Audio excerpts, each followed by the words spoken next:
And on screen, a thumbs up on screen. Yes, I've got a nod on screen, so that's helpful.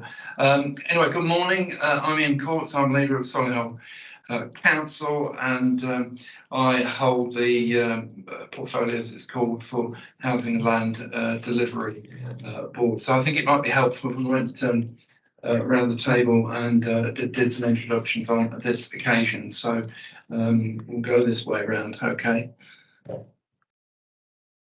Then on screen. Sorry, yeah, I'm how the Governance Service Officer supporting this meeting. Hi, I'm Councillor David Welsh. I'm Cabinet Member for Housing and Communities at Coventry City Council. Okay. Hello, I'm Suzanne Ward. I'm Lead Manager for the Environment Agency. Okay. Good morning, I'm Councillor Richard Smith. I'm portfolio holder for planning and regulation at Nuneaton and Bedworth. Okay. Morning, everybody. I'm Rob Lavender. I'm the Head of Strategy and Analysis for the Housing Property Region team at the Combined Authority. Hi everyone, I'm the new interim head of policy, Emily Plack, and also in Housing Property Region. Rachel Asselroot, I'm the Senior Strategy Officer in the Housing Regeneration team. John Godfrey, Interim Exec Director, Housing Property Region team. Oh, hello, I'm Sharon Mahal. I'm the Lead Solicitor for Property and Regeneration, and this is Sonia Williams, our work experience student. I'm Matt Fulmer, Leader at Redditch Borough Council. Okay, so I reckon that's 3 councils are represented, and on the screen we have. Hello everybody, my name's Callum Smith. I'm a Senior Manager, Partnerships and Business Development at Homes England. So you may know my colleague Joe Nugent, who I believe has addressed you previously, and apologies I can't be there in person. I am actually in Birmingham today, but unfortunately I'm at an away day, but nice to meet you all. Okay, Amanda. Yeah, hi everybody, I'm Amanda Holland. I'm a Strategic Delivery Advisor in the Housing, Property and Regeneration team. Okay, Aisha. Hi, I'm Aisha. I'm a graduate in the Housing, Property and Regeneration team. Adam. Morning everyone, my name's Adam Hunt. I'm the Head of Property and Development at Coventry City Council. Okay, Joe. Hi everybody, I'm Jo. I'm the Finance Business Partner for Housing. Okay, Laura. Hello, I'm Laura Rollins. I'm the Cabinet Member for Housing and the Built Environment at Sandwell Council. Okay, is there anyone I've missed? Because I can't quite see all the. Have a look, please.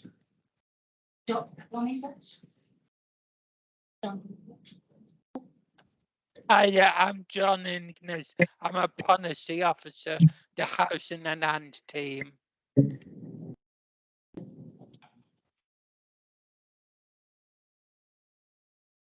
Lauren, do you want to introduce yourself?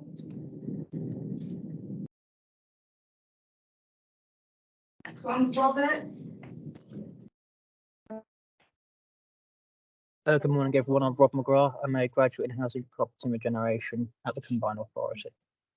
And then Tom. Morning all, I'm a Policy Advisor in Housing, Property and Regeneration. Thank you, and Councillor Mike Bird has walked in. Sorry, it's terrible. I should have to have a word with the person who runs transport around this place. Okay,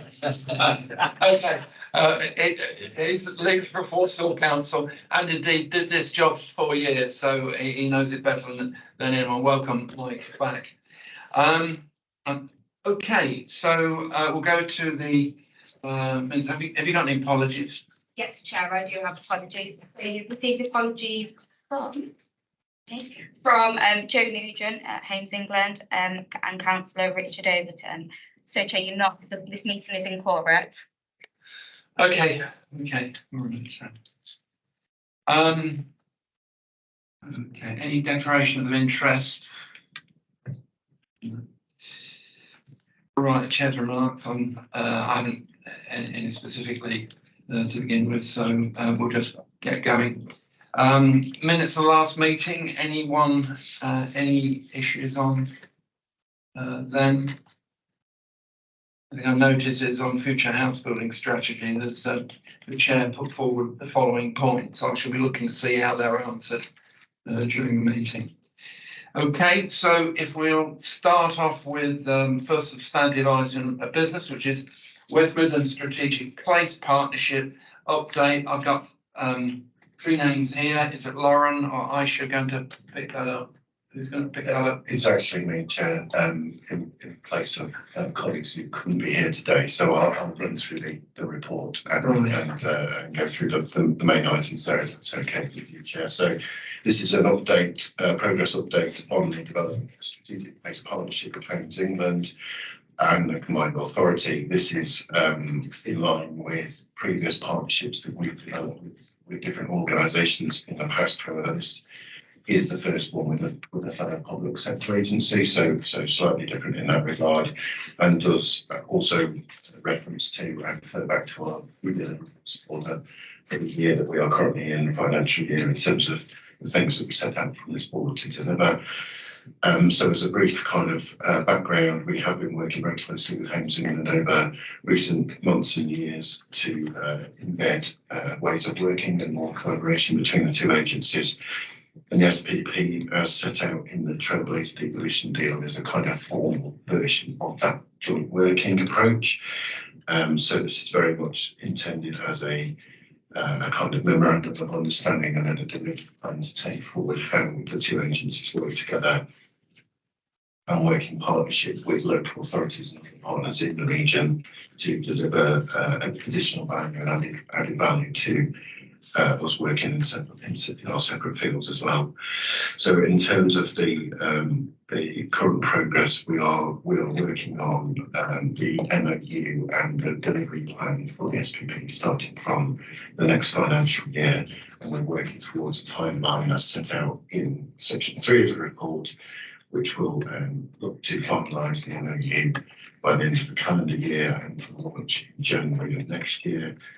Section 4 of the report sets out the kind of direction and priorities of the strategic place partnership and how we see that collectively delivering more for the region. So looking at how we increase and maximise the pace of work together, how we maximise delivery, share expertise, and where appropriate blend funding across different funding programmes to deliver more collectively, and also the potential there for drawing on different expertise and capacity across the region and across the agency, so that where there are current capacity gaps or need for specific capabilities in the region, we can work together more closely on those things. Section 5 sets out the devolution priorities and how the SPP will help us to deliver those, and clearly investment, available funds and ensuring delivery of housing schemes is key to that. And then section 6 also then identifies opportunity for access to revenue funding via Homes England's programme. I'll just briefly cover that and I'll ask Callum to jump in. It's okay on the Homes England side. But in terms of last year, there was an initial amount of funding set aside for West Midlands local authorities to make applications into of around 150,000. For next year, there's an envelope of 400,000 for revenue funding to support the development of schemes in the region. So I'll just hand over to Callum if that's okay on that process for this year. Okay. Thank you very much, Rob, and thank you, Chair. So yes, just to reintroduce myself, my name's Callum. I work very closely with Rob, Aisha, Lauren, and others at the Combined Authority, and yeah, we're doing some really great work at the moment. But as Rob mentioned, we had an allocation of £400,000 for this year to essentially help turbocharge those projects within the local authorities that need a bit of kind of pump prime funding to get them to a point where they can be accelerated, where they can be delivered, but also where they can just be kind of better realised, better formulated, and ultimately more likely to go for capital funding, be that from the West Midlands Combined Authority or be that from Homes England. And I think that's a really key thing to touch on is this process is funding agnostic. It's not just about us investing in local authorities so that they then come to us for capital funding. It's very much about blending the offer, the capital funding streams of both the West Midlands Combined Authority and Homes England. And I think that's a really good example of partnership work. And in terms of the actual process, you'll have seen in the papers, there was an expression of interest and an evaluation form. I'm pleased to say that we had a really great response. We had let me just get my notes up, sorry. We had 14 applications from local authorities. Some put 3 in, some put 1 in, and I'm really pleased to say that all of them actually passed on the criteria that were given. Unfortunately, £868,000 worth of bids, and there was only £400,000 to do. So what we did is we went through, myself and 2 colleagues, we ranked them, we evaluated them, we scored them, and I'm really pleased to say that the 5 projects that we've agreed to fund are Kingshurst in Solihull, Station Quarter Walsall, North Spires Coventry, stalled and derelict sites in Dudley, Rolfe Street Sandwell, and Sutton Hill in Telford and Wrekin. Now, those projects that didn't quite make it this time round will sit on a pipeline of future sites, and that pipeline is a really important part of the SPP, because what that's going to allow us to do, hopefully, is when it comes right to budget setting and budget negotiations that will probably start taking place from November onwards with Treasury, with the Department for Levelling Up Housing and Communities, that allows us to say, well, actually, there is this evidenced pipeline within the Combined Authority. There are projects that require this revenue funding to push them forward, to bring them to a point where actually they can be developed. Some of those projects I have made offers to Cannock Chase and Nuneaton and Bedworth, just to go in and have a little tweak of the project as well, to work on that EOI, to better realise the strategic outcomes, and to just better set out what the intention of that project is. And again, I think that's a really good example of partnership working, where if we get an application in that's kind of just on the border between pass and fail, we can actually work together, use Homes England's knowledge and expertise, but also use the relationships that the West Midlands have to boost that up. So as you, if anyone's really good at quick maths, that's £383,345 worth of spend across all of the bids that have been successful, which leaves a little bit of money left over, and we are having to think about what we might be able to do with that leftover funding. We are at that point in our financial calendar where underspends from other departments are becoming available or becoming aware of. So it may be that some of the projects on the pipeline, if we're able to kind of meet the pretty exacting and pretty tight funding timetables, which is the 15th of March 2024, if they can come forward in time in a timely way, we might actually be able to fund some additional projects as well. I will open the floor to questions if there are any from councillors or otherwise. Yes, I've got Mike to come in, but just before we do that, you can just put in something of my own, and it's obviously welcome. There's a couple of things that are welcome here. One is the joining up approach, the fact that we're actually sharing expertise and knowledge, and which I think is always beneficial. There's quite a lot of applications gone in here. They're scanning through the application form. Councils obviously want to apply if they've got a good chance, but what is going to be the mechanism, A, for feedback on why schemes did or didn't make it? And I'm sure everyone would like to know, what the criteria are.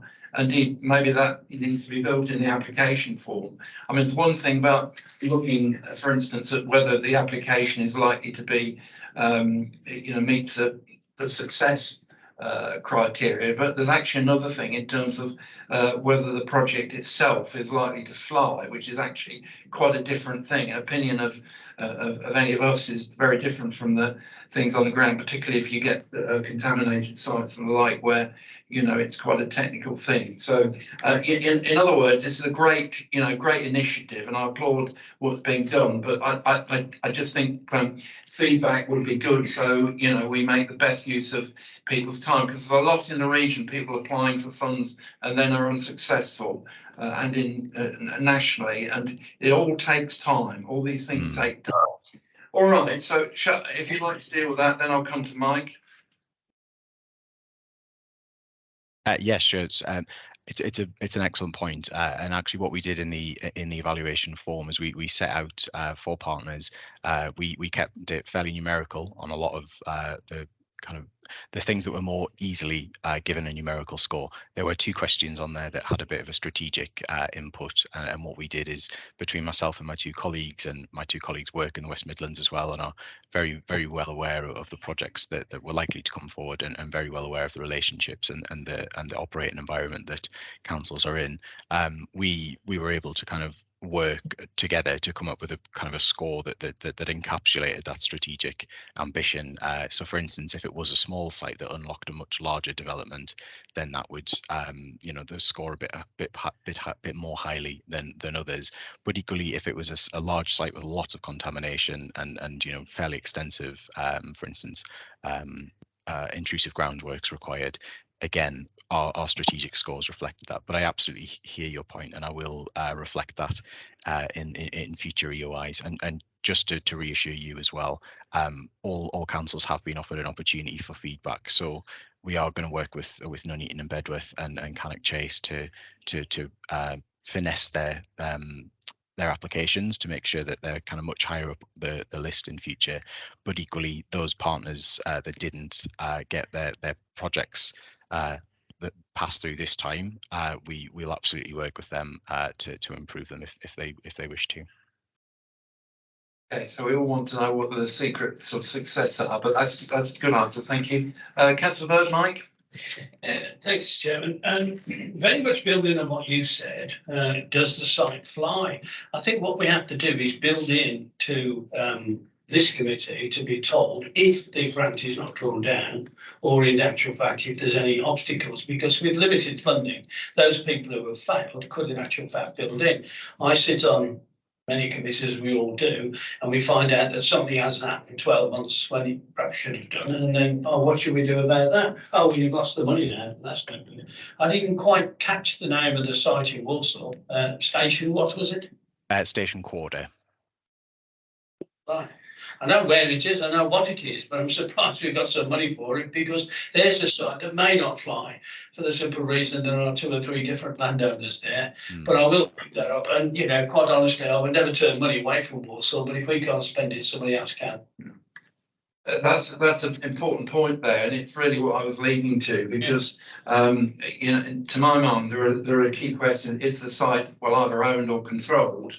To start with, planning may or may not come into it, but usually, it's very relevant, and certainly in contamination stage. So, very often it's quite difficult for us to understand, those things. So we need, transparency, and I think certainty, so that people applying know what they're doing. Okay, have I got any more? Anybody? I can't see anybody on. So what do we ask to do here? It's so we're okay. Noting, endorsing the progress being made. Just for noting, Chair. Yeah, noting. It's noting. Okay. So that's very good. I think if no one's got any other points, we'll move on. Thank you. Very good. Very good. Affordable Homes Programme then is next. Thank you, team. Affordable Homes Programme, it's down for Rob. It is me again. And it is you. Yeah, thank you, Chair. So this is an update on progress with the Affordable Homes Programme, and I'll just go over the context for this once again, just in case members aren't aware. I'm aware that this has been kind of changing or developing over recent months. So just in terms of the background and the context, the devolution deal, as we previously referenced, agreed in March this year with government, did set out devolution of the Affordable Homes Programme to the region in 2 stages. The first stage is phase is within the current programme, which is existing and ongoing between 2021 and 2026.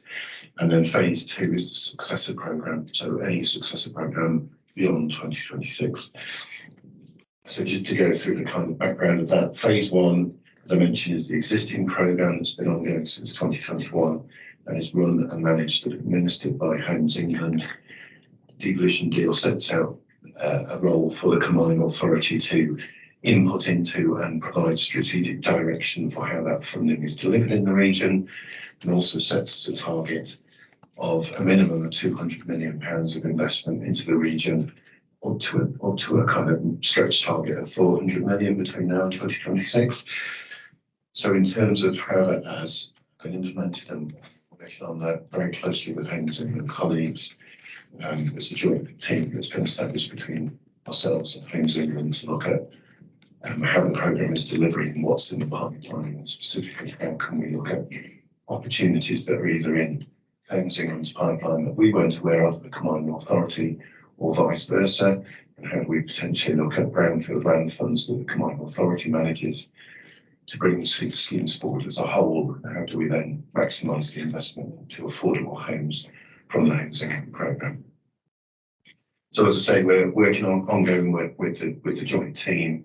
I must give my huge praise and thanks to the Homes England team, regional growth team, who have been exceptional in their collaboration and work with us from March onwards. And we're certainly working very closely on what are those opportunities and how do we bring those forward. There is an additional element that's worth just flagging again from June 2023. There was a change in the Affordable Homes Programme nationally, which now means that estate regeneration opportunities can now be funded through the Affordable Homes Programme, whereas previously that wasn't the case. So this means that, in effect, estates that need significant amount of regeneration can now be funded through this programme, with some caveats around there being additional homes provided alongside. But however, it just gives us much more of an opportunity to look at how schemes that previously we haven't been able to fund in the region can now be funded. So it's a really important thing to note, and something that we're working very closely on, what those opportunities might be and how we can get them into the system as soon as possible. So working with colleagues in specific local authorities across the region that have identified those opportunities in their patch, and how we can try to get those into the system as soon as possible. And then phase 2, as I mentioned, the successor programme, the new successor programme from the existing programme, is due to close in 2026. We are now fully involved in the engagement process for thinking about what that programme might look like and how that might look differently in the West Midlands compared to the programme now. So this committee over a number of years has looked at affordability in a kind of really broad sense, and what does affordable housing actually mean? How could that be addressed differently in the West Midlands, or are there things in the current national programme that we would look to amend or change? And this really gives us the opportunity to assess that and then look at that in more depth, with the opportunity to then negotiate change with government. Clearly, if that programme needs to be established from 2026 onwards, the time to do that is now, so we can negotiate with government leading up to 2026. So on that basis, we've been working very closely over the last weeks and months to establish the engagement programme. So we've had a very successful initial sessions with registered providers in the region, and last week we had a kind of start-off session with local authority representatives from offices across the region in terms of what are the key areas we'd like to look at, what kind of evidence base do we have, and what are the gaps in that evidence base, what do we need to be able to prove or assess, and then what are the things that we particularly think in the region could be done differently and potentially might be available for us to negotiate with them. So how do we make that case and how do we negotiate with them from that point onwards? So in terms of that process, as I say, those working groups are being established. We're going to have dedicated working groups for specific elements around things like tenure mix or housing need, or the difference between the needs in, say, rural areas in the region compared to urban areas, or different parts of the region and those specific localities. And we're looking to build all of that into a long-term kind of co-development with all the partners in the region for what this might look like in the future. And also, as kind of stated and building on the last item as well, very clearly, that's a huge input from Homes England as well, and we'll continue that relationship. So that's the update till this point, Chair, and it's certainly our intention to return back to this board with further updates, but also as a bit of a kind of call out today for involvement from members and officers from each of the local authorities.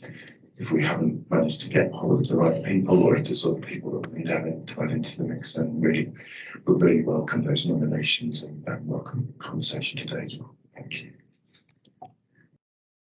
Okay, thank you. A couple of things. Just to Councillor Markovich from Solihull just came in the room during that, and welcome to you.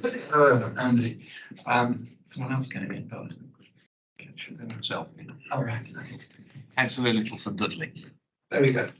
Okay, right. 2 or 3 things coming out of this. I think it'd be helpful, particularly for anyone who's relatively new, to just explain how you're defining affordability in this context.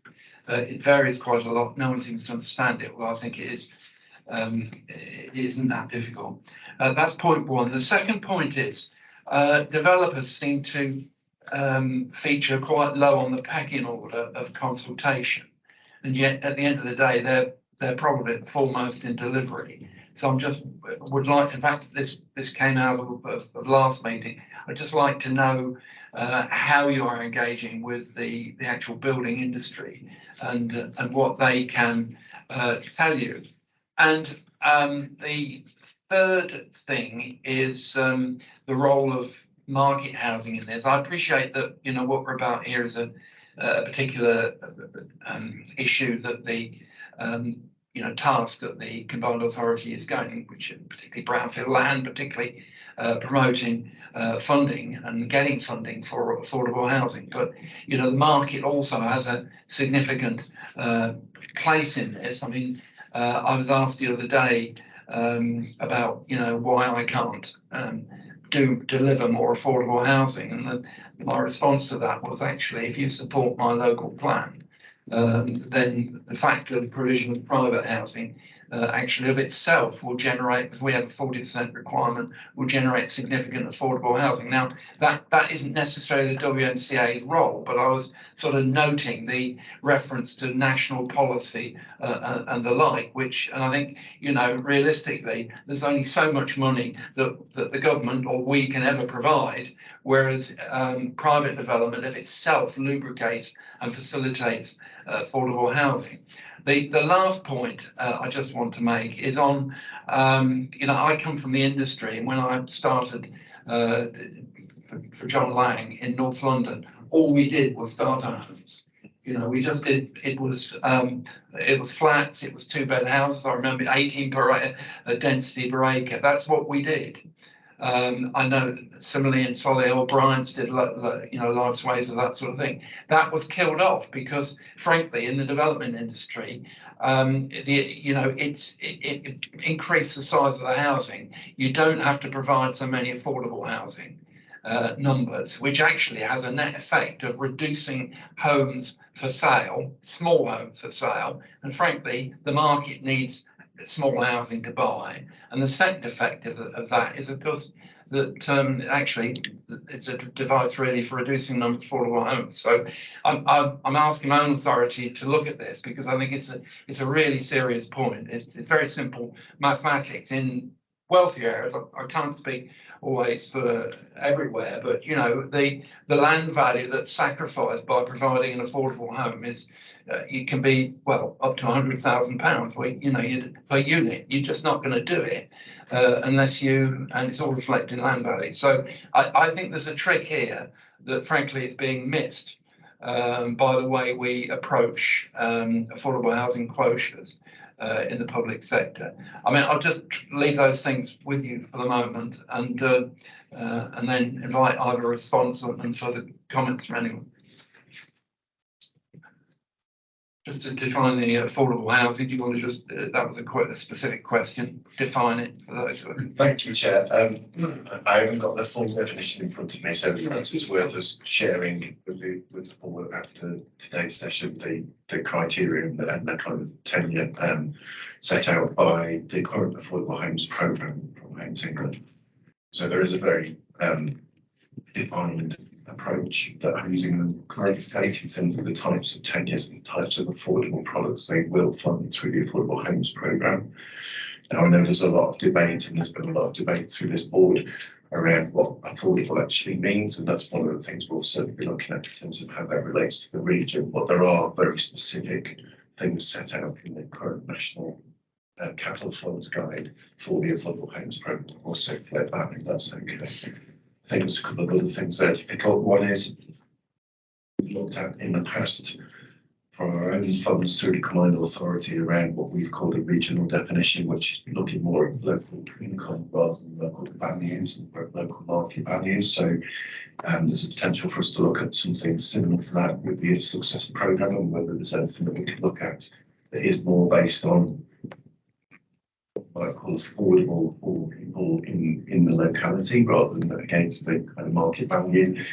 So there's lots of options for us to look at, but in terms of the current definition, we'll circulate that, and that's quite specific to the Affordable Homes Programme as it currently stands. And one of the differentials that we've been able to partially address in the past is things that have applied for combined authority funding that wouldn't necessarily fit the national definition for affordable. We see as being help, so the Help to Live scheme, for example, in Wolverhampton.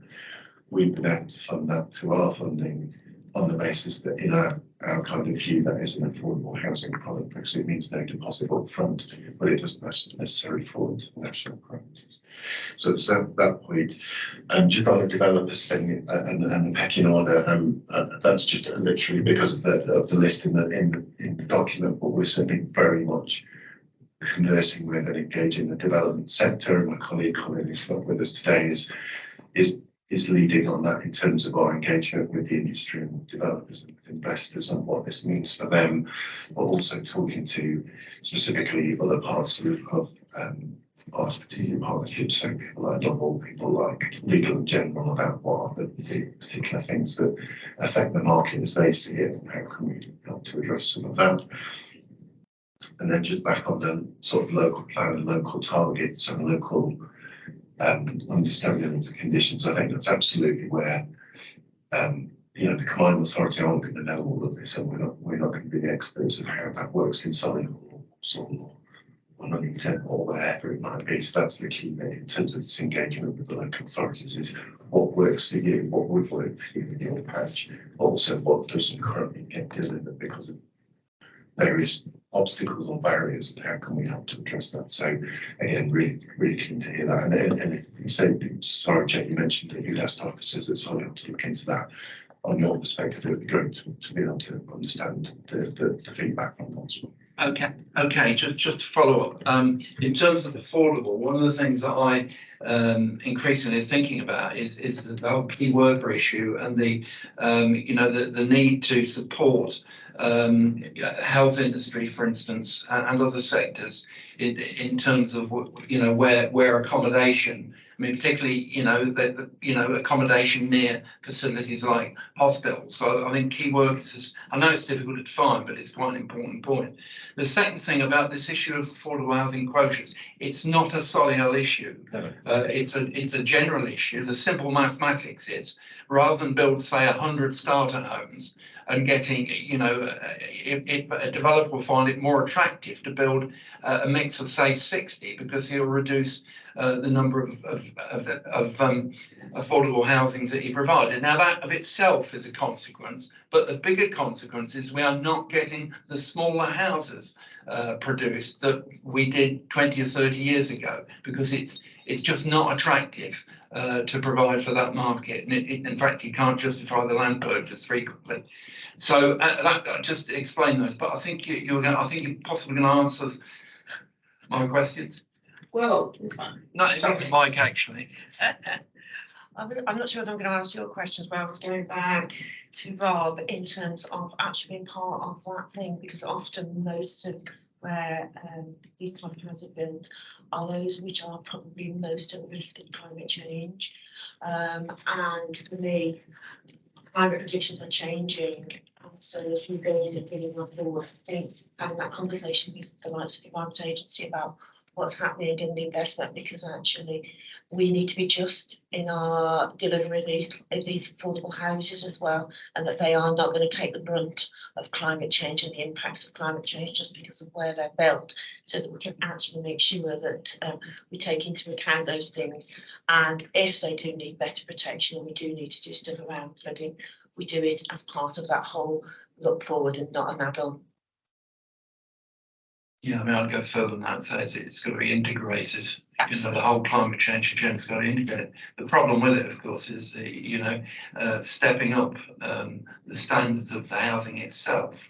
You know, you can spend 10 or 50 on, depending what your view is on climate change preparation. And then you've got all the other infrastructure and things like that. So, and often you can develop it out a lot earlier, and it's a lot cheaper and better if we actually develop some of this stuff out and take it into account. But we're faced with the sort of will the land value support all these things sometimes. Mike. Thanks, Chairman. Rob, I think your answer to what's affordable was a great politician's answer. Whatever you said, I didn't understand. But having said that, affordable, I mean, what's affordable, we used to say in Stratford-on-Avon, is different to what's affordable in Solihull, what's affordable in Walsall. There are 2 or 3 things we need to take into account here. We keep picking the pockets of the developer.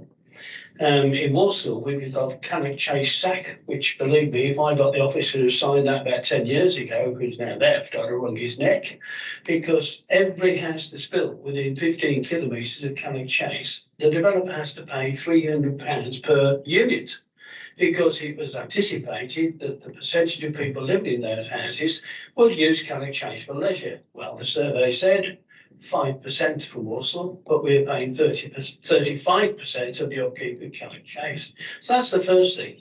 Secondly, which comes into effect in 2023, is the 10% biodiversity gain, which again is something that the developer has to take into account. And the third thing is, whenever you're building an affordable house with housing association support, it's normally transferred at cost or below, which then puts the price of the other house to actually get back to the land value. But Rob did touch on something which is dear to my heart and took me 4 years to get in place. That's the Help to Own scheme in Wolverhampton. It was successful, it was oversubscribed, and it's right within walking distance of the hospital. And it's something that we should now encourage developers to look at, because the Help to Own scheme, and I think for those who've not been on this committee for too long, I think it's important, Rob, that we explain to people how that works, because I think that's a piece of documentation that we should be proud of. Our scheme, which is in Wolverhampton, was without doubt successful, but didn't get the credit that the officers who put it together and fought a battle for about 3 years to get it over the line. It was difficult, wasn't it, Rob? But it was successful. And as a result, I think that we've got to take all that on board, because the housing market now is going down. Whatever we say, it's going down. And as a result, developers now looking to either not build, lay people off, or in actual fact, wait for that recovery, which always comes with housing. You have the dips and troughs. We're in the dip at the moment, and I think we'll continue to be in there for some time. But the other thing is, Rob, I'm not directing my comment at you, I'm just saying you because you're the senior officer that I know. We've got 96 pages of report here, which unfortunately doesn't have a decision making amongst it. Everything's to note. That's all really well, but we've got 25 people here sitting about a report that's to note. And I think what I'd like to see, Chairman, going forward, is when we've got some actual decisions to make in relation to the housing that we desperately need in the area. But I'd like to see people look at the Help to Own and see whether we can encourage people to actually sign up to that. And I think that could be one of the ways forward with the housing crisis that we got in affordable. Just briefly, for people who are in Help to Own, is people who can afford to pay rent but haven't got a mortgage, and therefore they move into a home. They pay the same, or if sometimes less than they're paying in rent, but they own their own home. That's very important. Yeah, Mike, I think Help to Own is an interesting model. I think it's certainly is one we should look back at. And I know I looked at it and it didn't work in certain cases, as a lot of these things do. The housing market is very complicated. I mean, we talk about developers, but in actual fact, if we make clear expectations in certain cases, it gets reflected in the land value. I've spent 30 years doing this. You know, in reality, if you know something's going down the track, you can reflect it in land value. But I mean, we have a situation with our local plan with, what is it, 20 sites where it's landowners, you know, oh my goodness, I'm only going to get 50 million for this site instead of 55, you know. I'm really not very, supportive of that sort of argument. And, in the end, I think if we set the standards early enough, in certain cases, it can be reflected in land price. But it is very complex and it has different models for different things. I mean, my point is the point I was making about building starter homes originally, that is not bad for a developer because, there's no change, you move straight in, but it's not attractive at the moment to be done. And hence another question about engagement with the industry, because which I should do, intend to do, is just to find out what would make the difference and encourage this, because we have a program of building starter homes in the region through the funding that we've been given, but many more will be provided if we look at the way the house building industry works and say, well, it could be done better through private support. And by the way, we are Quorate, so it's tragic we can't make a decision, Mike, because we're now Quorate. I think that's Andy's intervention, who now put his hand up. Apologies for being late and missing my train. Don't mind me, I've only just been putting private transport. Oh, yeah. Oh, that's thanks for the offer. I think whenever we debate a paper on affordable housing, we need to have a definition completely in the appendix, bells and whistles, because that forms a debate. Because if we don't know what the debate is, we don't know what we're talking about, really, what affordable is, without the context on where it is. Just to various points, I think in this report, like the question I have is, how does this link in with first homes? But the second thing I'd like to push is shared ownership, which I think is slightly better than the right to own in some contexts because it's more flexible. It also provides the option of improving the housing revenue account. Because if you use a housing revenue account to have the shared ownership in a flat, it's very, very positive for the housing revenue account in terms of its sustainability. Because if you buy a house with a housing revenue account, it will depreciate and dilapidate, and that puts a pressure on the long-term viability of the housing revenue account. But if you put the housing revenue account money into a shared ownership block, you then don't have to, the housing revenue account does not pay the maintenance, and the tenant can pay off the housing revenue account as they see fit and when they can afford it. So that's a model that we need to consider. And I think Homes England do support shared ownership. So we need to look into shared ownership a bit more stronger. That provides the right to buy. But also within the definition, we need to look at the definition is, how does starter homes fit into that definition? If they are cheap enough, can Homes England actually underwrite some some starter homes, and can we get into negotiation with the developers to say, actually, we can, if you do say 40% starter homes, does that equate to 20% that you require in your thing? So that's my sort of comments really on this. Yeah, I mean, this is probably broader than the paper in front of us. I think the point here is that, we sort of support what's being done. I think the point is that there's a general issue here about other ideas which members around here have suggested as a means of increasing affordable homes. Because to be honest, I don't think any of us care where they come from. If they're more are provided and there's a decent spread across the region, and it will be different in different areas, and it will all come down to land value in the end. That's the point. Yeah. Yeah.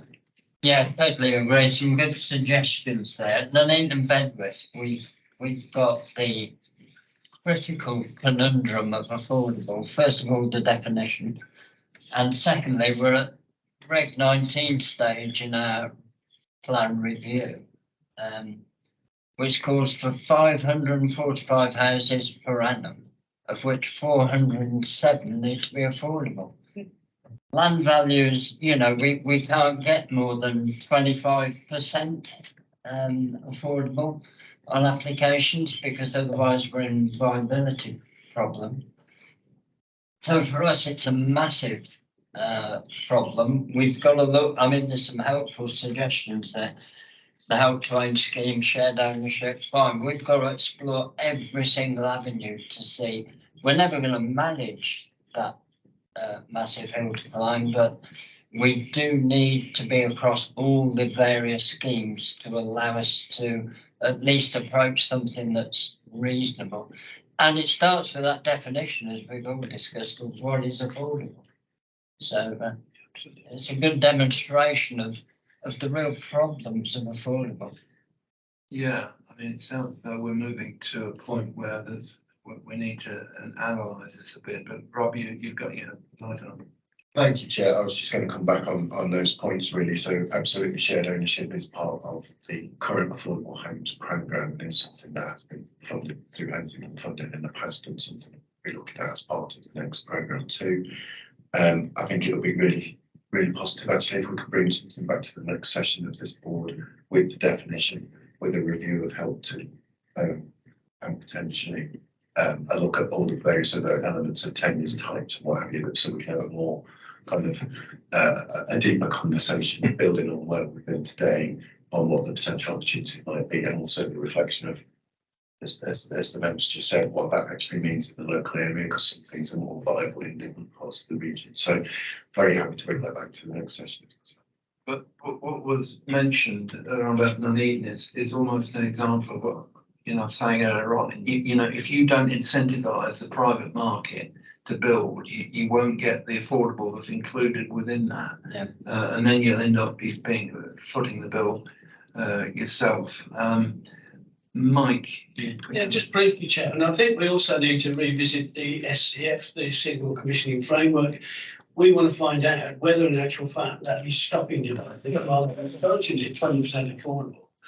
The difficulty in some areas, and we had one in Warsaw, where we gave a grant towards a site and we insisted on 20% affordable, but that wasn't in the planning because it was a non-viable site, which was Homes England then said, well, hang on a minute, we've got a problem here. We've been asked to pay a section 106, what the development was, when in actual fact we proved it's not viable, and you're telling me we're going to put 20% affordable. So I think it's been in place a long time, Rob, but I think it's time that we should revisit. Is it doing what we said it would? If it isn't, we should reinvent it.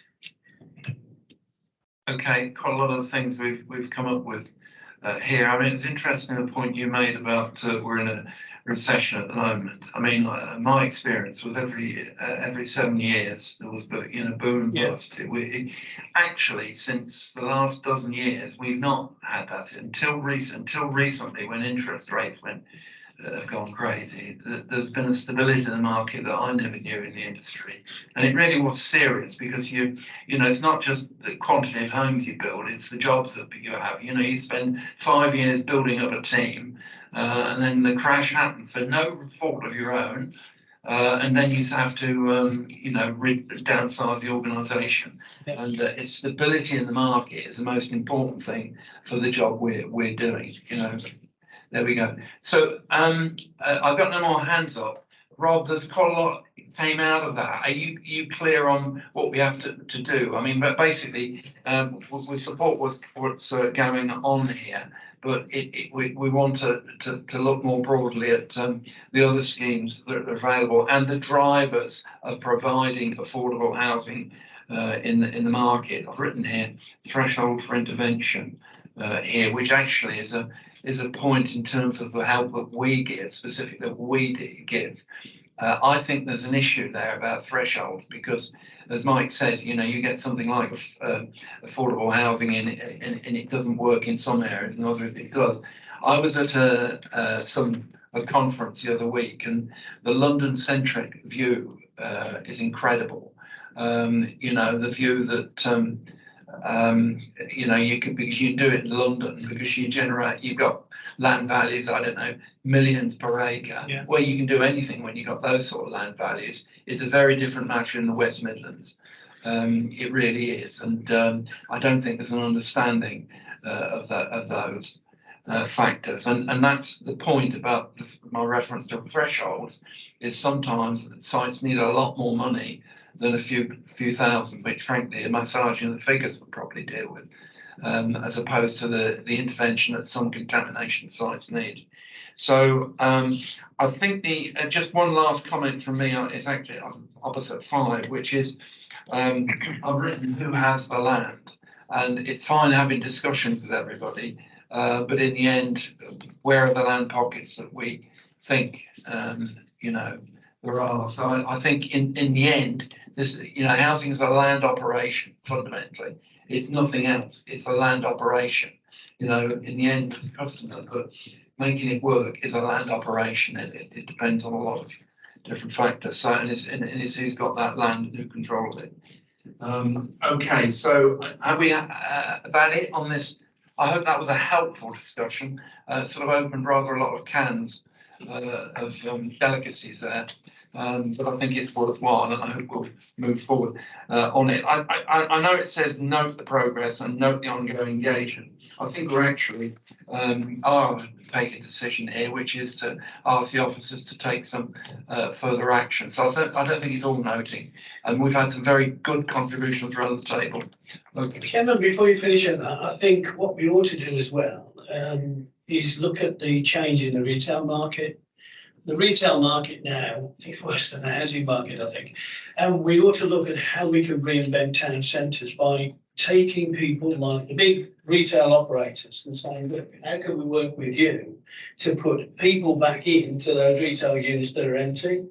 I mean, I've got one developer in my, his office is opposite, 275 apartments he's building above the retail units that he's got, which is permitted development. If we don't put people back in town centres, and I did have a paper written when I was sitting in the chair you are, about town centre living.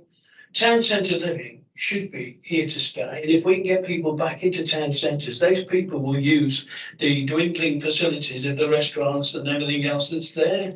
So I think we ought to see how we can help those retailers who've got empty shops, some of them empty retail malls, as we would call them, shopping centres. Where can we assist? I know you're doing that, Solly. You've got Marks and Spencers that went down to town, same as us, Debenhams. All these are big stores that are empty. Why can't we repurpose them?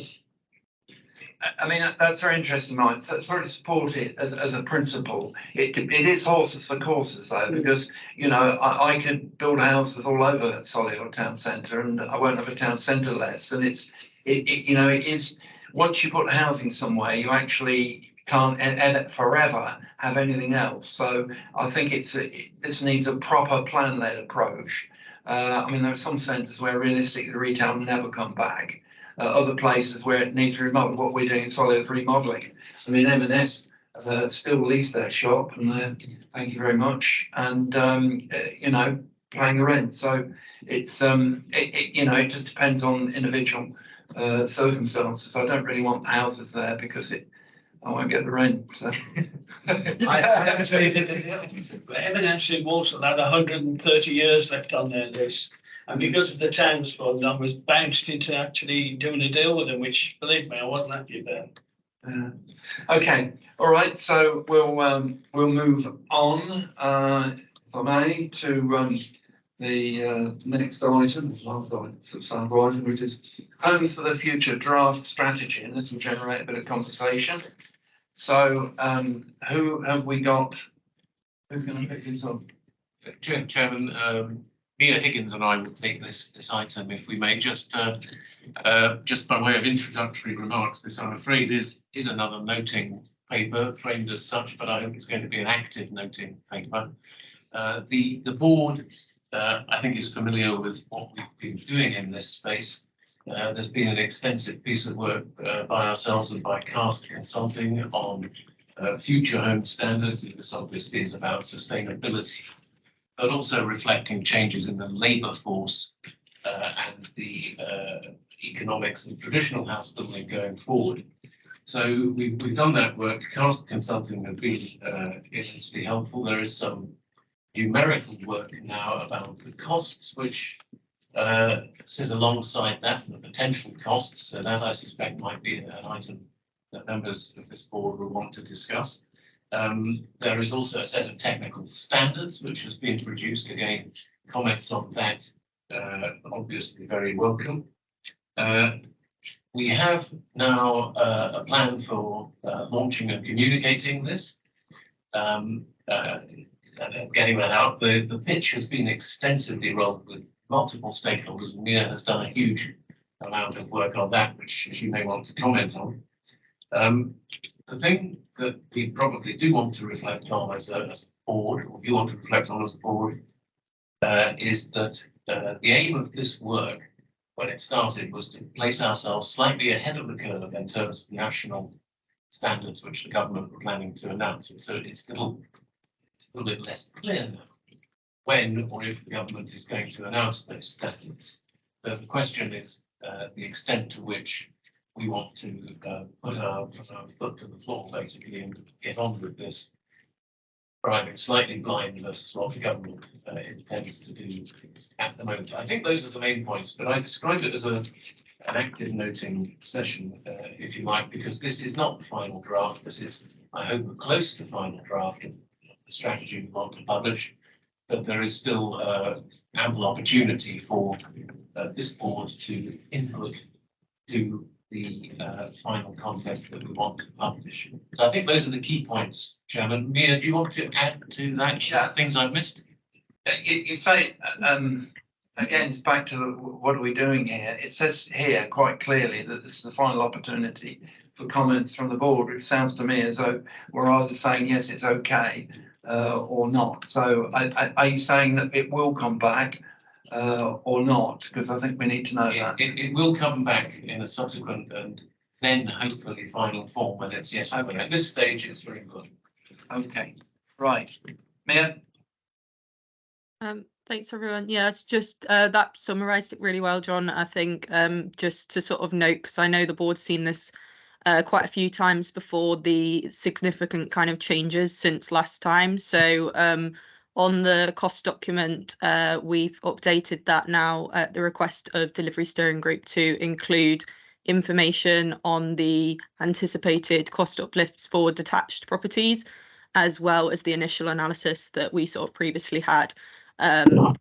So that information is new. The other kind of significant new information that has been noted in the report is the work that we are doing around the implementation plan. So looking into after publication of the strategy and how we are going to kind of support the implementation process. So firstly, working alongside developers, particularly sort of smaller developers that might not necessarily have the significant teams to kind of understand this piece of work or this standard, and support in helping them understand it and implement it, and also a sort of skills thread as well, where we'd be working with skills stakeholders to see where we can support with that agenda. And we're also working with our skills team on that, who have their own budget for sort of homes for the future in relation to skills. So just looking where we can kind of best support there. And then the other point that has come up in the covering report that's a difference from last time is just around the kind of comms work that we will be doing moving forward around this, just making sure that people are aware of what we are doing, and eventually that will naturally culminate in a launch of the strategy. Okay. What I'm trying to find out is what the effect of these proposals will be on viability of a site. You know, sometimes we meet negative land values because of contamination on the right. Other times, you know, you can be £1 million an acre or whatever. It's how will is it, how much of this is going to be a deterrent to sites, or on the opposite side of this, how much are we going to?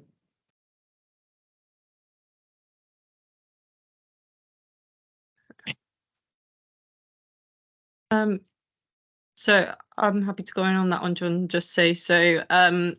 There's essentially the research that we have done into the sort of industry as it is, which is noted in the strategy document, is around looking at the kind of traditional industry and where it's at now. So there was a kind of consensus that came back from that in relation to the fact that we currently within the traditional industry have a skills base and a sort of workforce that is aging, retiring earlier, reduced productivity. People aren't kind of joining that industry. So I think there was very much kind of consideration there around essentially the move towards different types of construction would sort of help to facilitate that, as in the status quo wouldn't necessarily be sustainable anyway with the current kind of position of the market. I think more widely just on the it's sort of the implementation of this in terms of how this will kind of affect viability. We will naturally, as kind of with all policies, there'll be a consideration on individual site basis. There'll be a kind of look into what is it's kind of noted in the technical standard under the evidence base required that there's consideration around what is achievable. So there's always those mitigations, I think, as with all of our policies, just to kind of have that consideration and make sure that it is done on a site-by-site basis, as well as having the overarching kind of standard. I listened intently, and I think I heard most of what Neil was saying, but it's, I mean.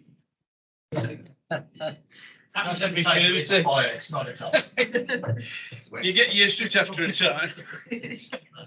Unbelievable. Finish now.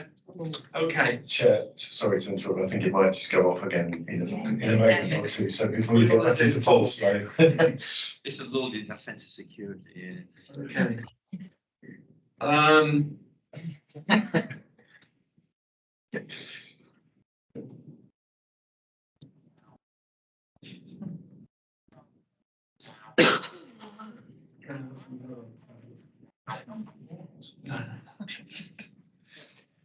Okay, right, back to, so I think I absorbed most of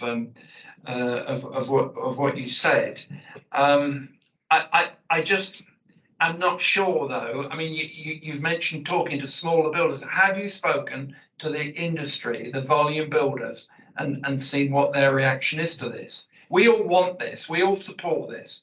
We want to support maximum climate change integration. But, you know, have we engaged with the industry? It's a question number one, page 3. In the minutes of the last meeting, I said, how are you engaging with the building industry? And this doesn't come out at all clearly.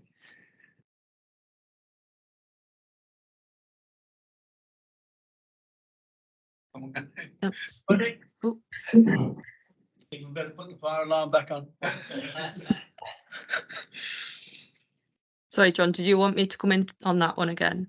Yes, please, if you could. Yeah. I think it's worth just talking about the final sessions that we had with the task force and then the other outreach exercise.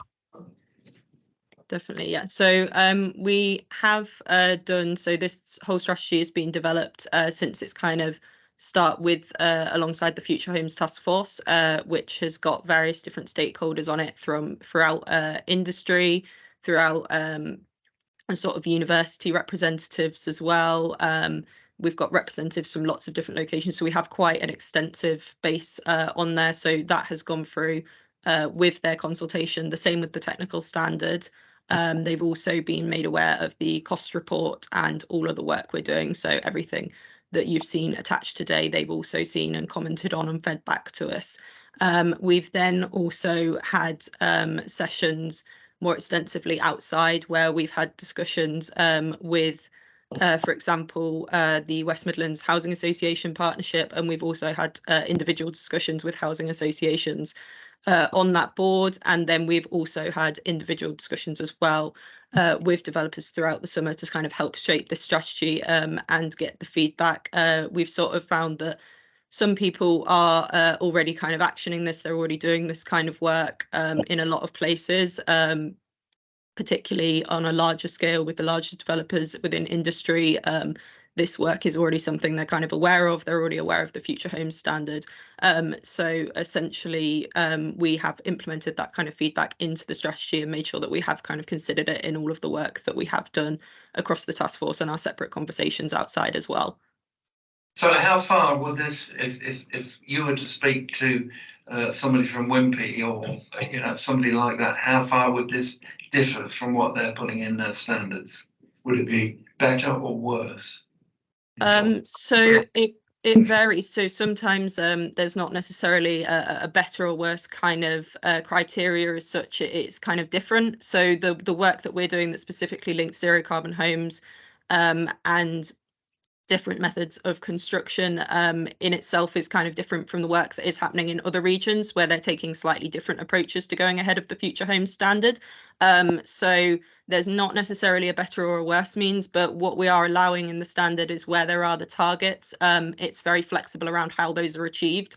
So the aim of that is to encourage innovation, and the fact that if people have already taken these steps to invest in sort of zero carbon infrastructure, zero carbon homes, and they've gone about it a certain way, what we're not doing is prescribing a certain model and saying this is the way to achieve things, and therefore sort of discouraging the work that has already been done in that direction. So yeah, there's not necessarily a better or worse. A lot of the time it is just different approaches. Correct, better or worse. It's higher or lower. I mean, there'll be energy efficiency standards and there'll be cost standards that result from the measures taken. That's what I'm getting at. I mean, Wimpy pay my pension. I probably declare an interest, So I'm likely to be speaking, to somebody in Wimpy at some point, a director or whatever, and I'm just, would like to know whether The pension size.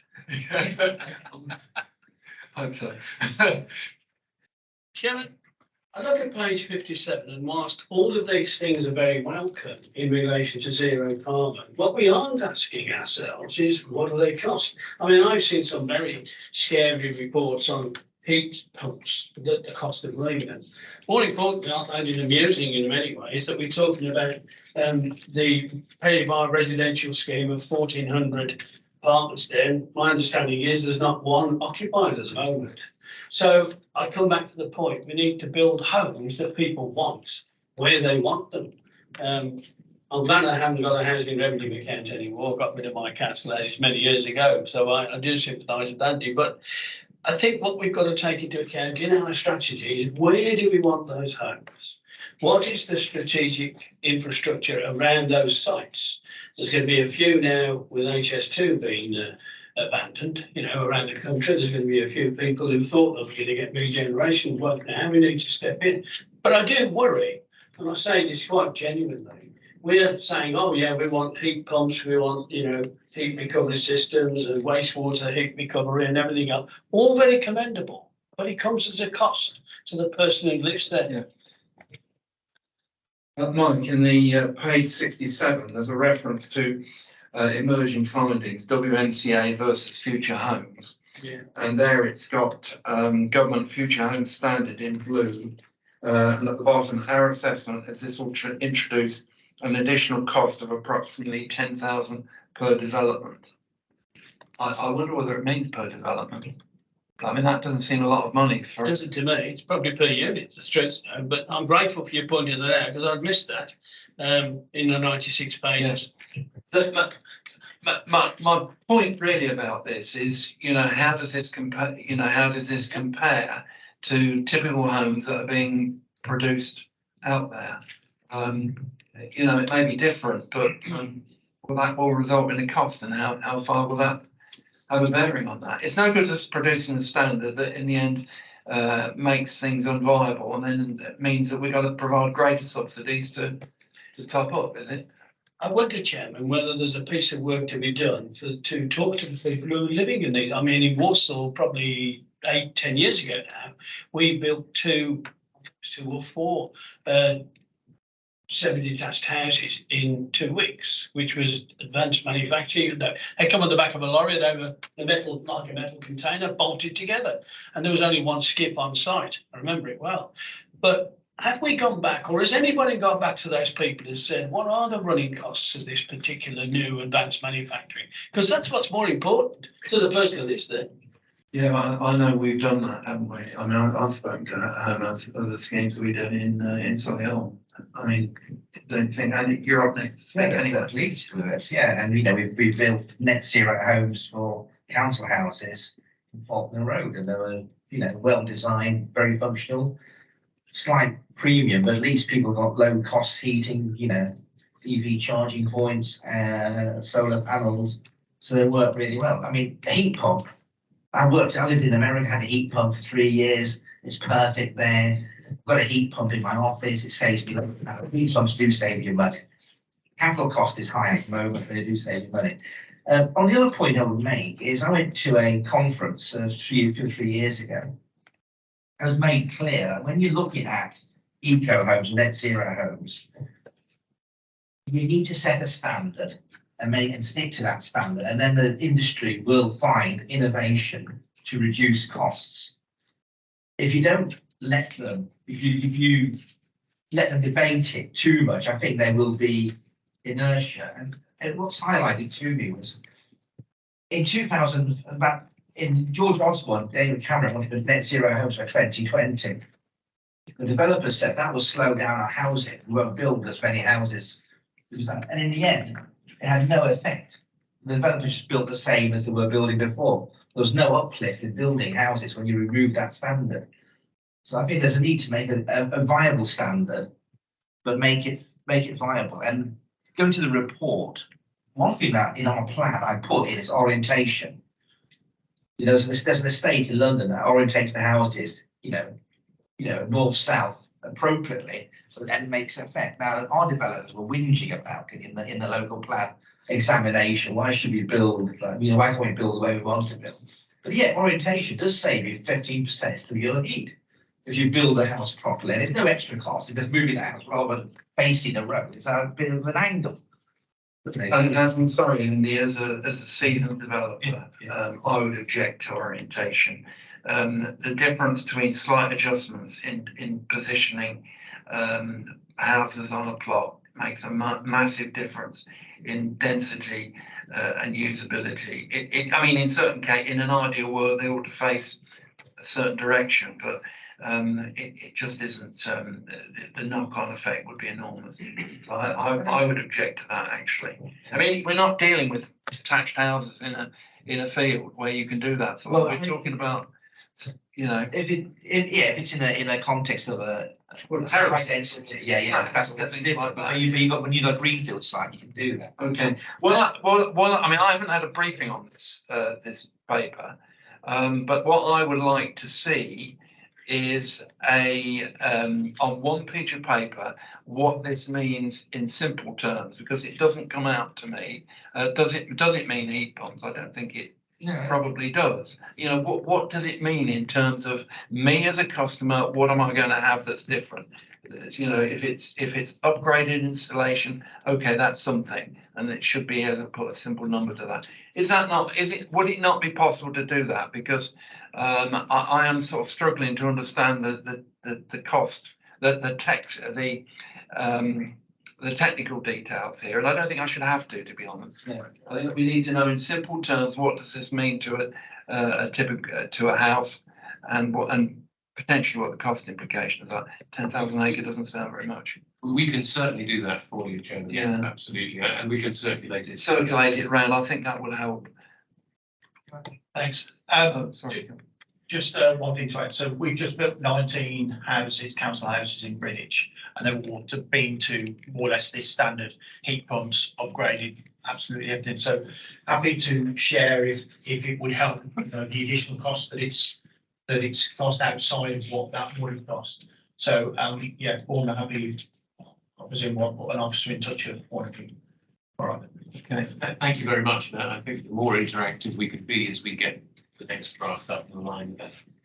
And Andy, you want to come back? Yeah, just on a technical point, on the technical aspect, water harvesting is missing from this, and I think that's got a valid role. Is it? 57. Yeah, that's very, it has to be inbuilt in the design. I looked at design standards, There's no mention of water harvesting in the design standards section. I think that needs to be in there because it makes sense and it's cheap to do it when you're building it. It's very expensive, about 10 grand to do my house. Yeah. I just don't, it's just not viable to do it. On the other thing, I think, I'll go back from my engineering point. When we were in engineers, we read loads of papers, never took them too seriously on strategy. What really got us going was actually seeing a demonstration, going to a real site, seeing something built. And you know, maybe if we can move very quickly to a demonstration where we have, you know, a local manufacturer, manufacturing, that might spark the interest rather than a strategy. You know, that's my view. Yeah, okay, any more feedback from John and Mia? No, we will try and pick you up on the demonstration point. I think that's an important one. And I think we're going to follow Icknield Port Loop was the last time we went down. Sorry, Icknield Port. Oh, Icknield Port Loop. Icknield Port Loop. Yeah. Yeah, okay. I mean, there are many different ways of doing things. I mean, but fundamentally, we support very much so the proposal to increase climate change action in terms of how we build houses.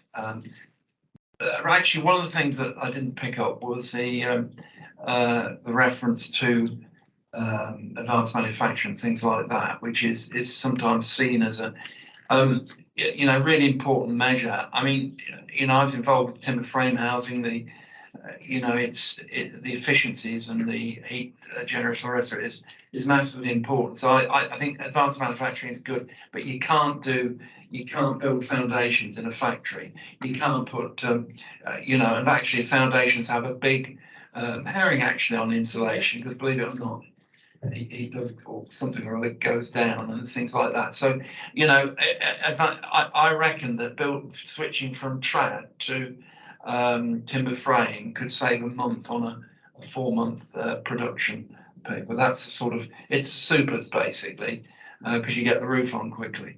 I think there will be. I'm actually a fan of what I'd say is components. You know, if you take out, I think it's Ibis, isn't it, who, you know, they used to produce their hotels with modules, so they bring in a bathroom pod and things like that. I think there's really positives there, and the same for which I urged when doing the climate change environment with the other team, which we need to look at what works in scale, works efficiently, rather than say, well, we need to do every single thing, because sometimes you spend a lot of money on something that really doesn't generate the energy saving that you think. So it's a matter of you know, what's your top 10 best successes for climate adaptation and climate you know, climate resilience and so on. And I don't think we always do that. On the prefab, it was interesting. I visited a few manufacturers. There's some manufacturers in the area that actually build chimneys. You know, factory built chimneys. Actually built. Yeah, so they work, and there's a company, I think, in the north, in the Black Country, that builds doors. Now you say doors, but not the full door frame. So all you have to do is just plug it in, and it's fully fire resistant, rather than a carpenter spending a day fitting a door. It comes in, it's there in a minute. And I think we need to make as part of this is go around our area and find out who does all these little bits of prefabs, put them together and try and get them going onto it as well. There's a company near Warsaw that produce panels, concrete panels. It's a Langer Rourke factory for the HS2. I mean, I described it as a sort of JLR in the concrete world, because it was incredibly high tech. And you know, to see the panels they were using, brick faced panels, and because you know, if you've got something that's brick faced in a factory, you know, you avoid all the problems of weather and temperature and stuff like that. So I think we've got a long way to go on advanced manufacturing, and there's great potential there, John. Just to pick up on those points, Chair, if I may, we have engaged quite a lot with manufacturers of different components of the supply chain, and we can inform you more about that and keep that process of engagement going. Is the first point. And the second point is, I think it takes us back to the fact that this strategy is not very prescriptive at all about how to get to the right place. And personally, I think that's enormously important, having lived through the experience of creating a volumetric modular factory and finding that it is quite a lot about the foundations, and it's quite a lot about having to take off from a volumetric production facility. So flexibility is really the key to getting there. I think I'm in total agreement with you on that. I mean, it's interesting on the cost, 38 to 39, there's reference to, we recognise that initially standard require higher upfront investment, potentially some 10 to 15,000 pounds per dwelling. But as technology improves, those costs will go down. I'm not 100% sure that they will, but it just depends on what we're talking about. But the point is that it's like a lot of these things, you know, that the building regs brings them in, it gets built into the cost structure, and then land is bought on that basis. That doesn't help you, of course, if you've got a negative land value or a zero land value, as in some cases we have. I don't think we're reinventing the wheel here. McDonald's have been doing this since God's dog was alive. You know, I used to, I was in the Nuneaton Bedworth area, I was in Dordon, and I used to have a company that cut bricks. I hated it, by the way. And we used to do the cladding of things like Lango Brook, people like that, you know, cladding those concrete panels for HS2. I think they've probably got a bit of capacity now in. But at the end of the day, brick slips and things like that, old technology, but you just cut 20 mil off it and throw the rest of the brick away. But you're right, if you deliver them to site and immediately they've got weatherproof facility, you know. McDonald's have been doing, as I say, for years. They cast a concrete pad and then they'll put a McDonald's up in about 2 months, but they only use prefabricated materials.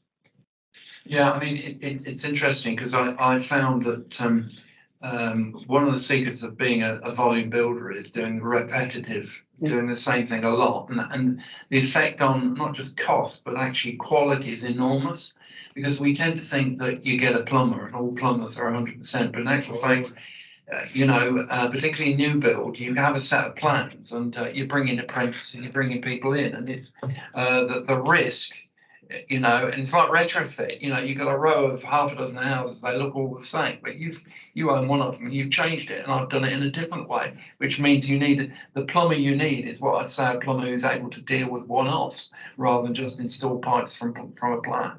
A big difference, and that's part of the challenge we have, which I think you know, factory building will help with, but we've got a long way to go yet. Okay, we're going all, I dare to say, a little bit all over the place in some of this conversation, but having said that, it's quite important. Any other observations on this? So, I mean, the steer with this is, in principle, we support, not clear what the implications are in terms of cost structure, particularly. I mean, it talks of 10 to 15, but there's and is that going to affect our, you know, market, our position in terms of delivering more homes? Just to understand that a bit better, and a simple page of what actually is changing, but the you know, direction of travel in terms of wanting to do this is still there. It has to be. Only is that a reasonable summary for now? And I hope it's a useful conversation. So thank you, Mia on screen, and thank you, John. So I look forward to the next iteration. Actually, that's the last item on the agenda. So there's no A and B, but if anyone's got any A and B, I don't see any, so we'll call it a day. Thank you very much. Well done, Dave.